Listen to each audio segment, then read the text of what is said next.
Dozens of foster kids left homeless after hurricane. What Millionaire does next will melt your heart. Children in foster care are some of the most vulnerable in our society. They have been through so much trauma already and are at a heightened risk of abuse and neglect. When Hurricane Irma hit the coast of Florida, 70 foster kids found themselves at even greater risk. When the power at the home went out, the staff and children at SOS Children's Villages, Florida made their way to one of the hurricane shelters in Boca Raton.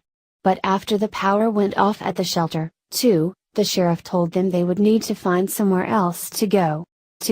In a panic, they tried to figure out what to do, and that's when someone called Mark Bell. Bell is a former executive of adult magazine Penthouse and has been on the SOS board for about 5 years. It all started when he was trying to figure out what to do for his 45th birthday. He knew he didn't need another party, but he wanted to do something memorable, so he decided to take the children from SOS to Disney World. After riding the rides with the kids and getting to know them, he knew he wanted to devote more time to the organization.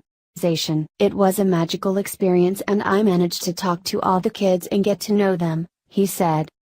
Bell and his wife, Jennifer, live in a $30 million, 27,000 square foot mansion in Florida. When they heard the kids needed a place to go, they immediately told them to come on over. They were traumatized before the storm, Bell said. Now, they were traumatized because they had no place to go. I said bring them here to the house, he continued. 30 minutes later they were walking through the door.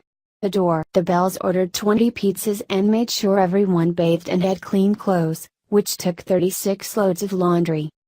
They hadn't showered in 5 days, no laundry in 5 days, they were starving, Bell said with a laugh. Never seen so many kids so excited by pizza pie in my life. 20 of them disappeared in seconds.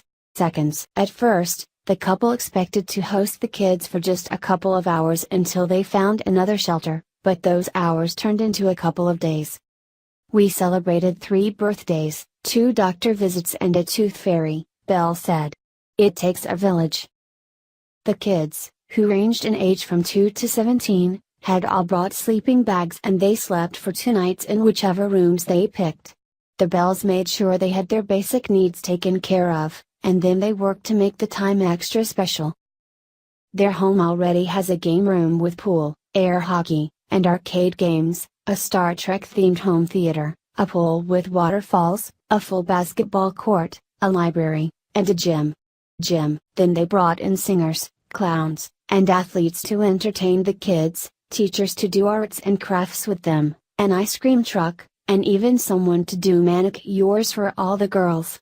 More than 100 of their friends and relatives came by to help at the house, working in 12-hour shifts.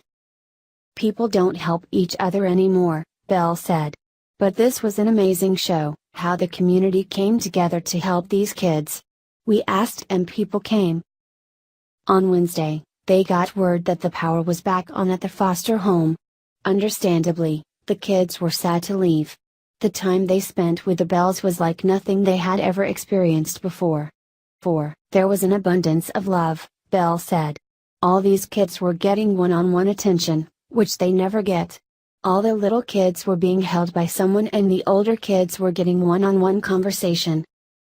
The Bells said they were happy to help out in this time of need. We always help people, Bell said. We never say no. That's just who we are.